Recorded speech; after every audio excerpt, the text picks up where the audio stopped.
민주노총이 1995년 창립 이래 23년 만에 제1노총에 등극했습니다.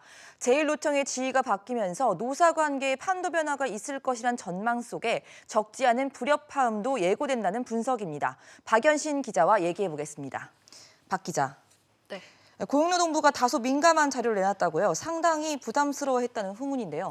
네, 고용노동부가 민감하게 이 사안을 다뤘습니다. 자료 자체는 무척 단순합니다. 우리나라 노동단체 양대 산맥인 한국노총과 민주노총이 이 양대 산맥인데 수십 년 동안 한국노총이 막대한 조합원 수를 앞세워 제1노총 지위를 유지해 왔습니다. 그런데 올해 민주노총 조합원 수가 총 96만 8천여 명으로 한국노총보다 3만 5천 명이 더 많아지면서 제1노총 지위를 차지했습니다.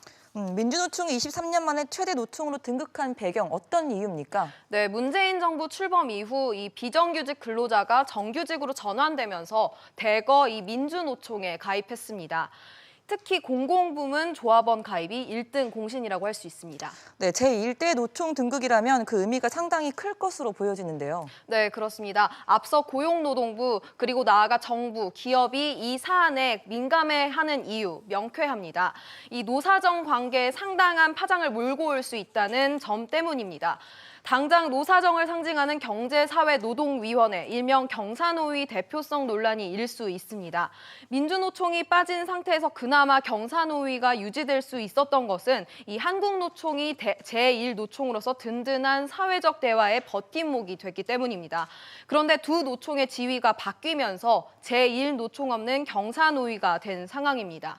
또 최저임금위원회 역시 영향을 받을 것으로 보입니다.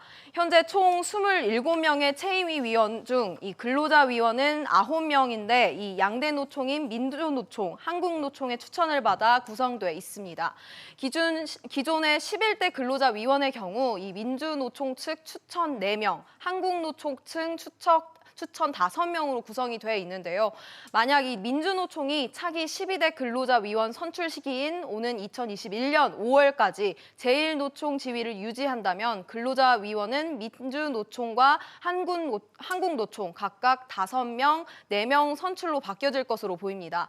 결국에는 민주노총이 최저임금 결정에 강한 영향력을 행사할 수 있다는 겁니다. 다만 민주노총이 제1노총이 된 이상 이 사회적 책임에 대한 압박도 강해질 수 있어 양보하는 모습을 보일 수 있다는 시각도 나오고 있습니다. 네, 박 기자 잘 들었습니다. 앞으로 3년 동안 KT를 이끌 차기 회장 후보자가 이르면 내일 정해질 전망입니다. KT 회장 후보 심사위원회는 오늘 오전부터 회장 후보 9명에 대해서 심층 면접을 진행하고 있습니다. 취재 기자와 자세히 알아보겠습니다. 김동우 기자 나와 있습니다. 김 기자. 네. 회장 후보들이 오늘 면접 순서를 놓고 추첨까지 벌였다고 하는데 현재 어떻게 진행되고 있습니까? 네, KT 회장 후보 심사위원회가 진행하는 면접은 후보자가 직접 진행하는 프레젠테이션 10분과 질의응답 50분으로 진행되는데요. 각 후보는 면접에서 KT를 앞으로 어떻게 이끌어 나갈지에 대해서 발표를 해야 합니다. 심사 대상은 구현목 KT 미디어 부문장과 임원문 전 매스총괄 사장, 노준영 전 정보통신부 장관 등 총 9명입니다.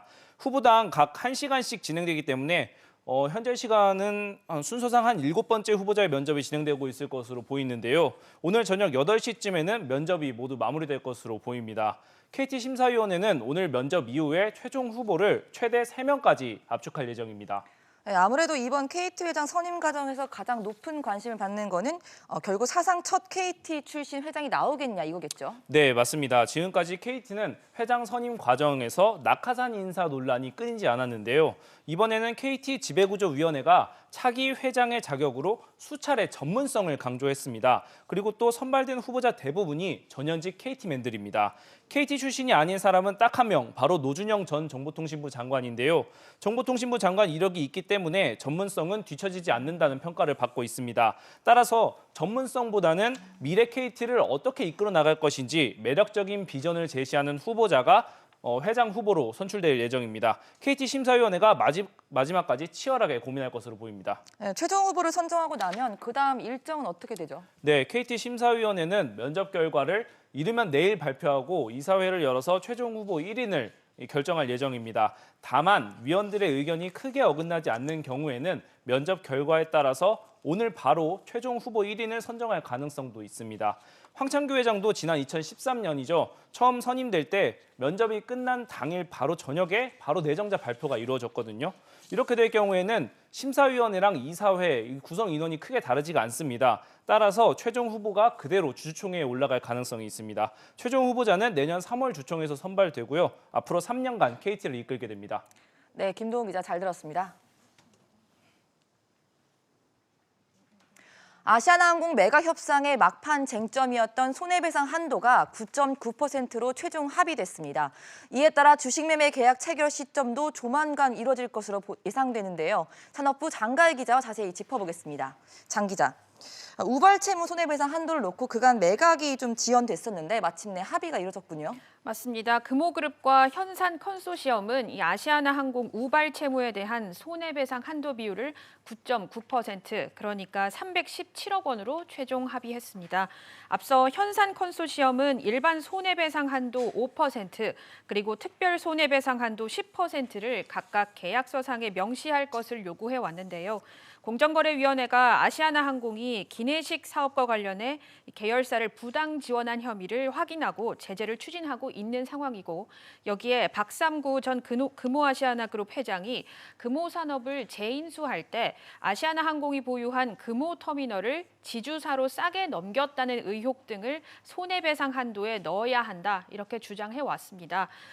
지금 현재 금호가 이를 완강히 거부해서 계속 진통을 겪었지만 결국에는 통합 손해배상 한도로 한 자릿수를 명시하는 데 합의를 이뤘습니다.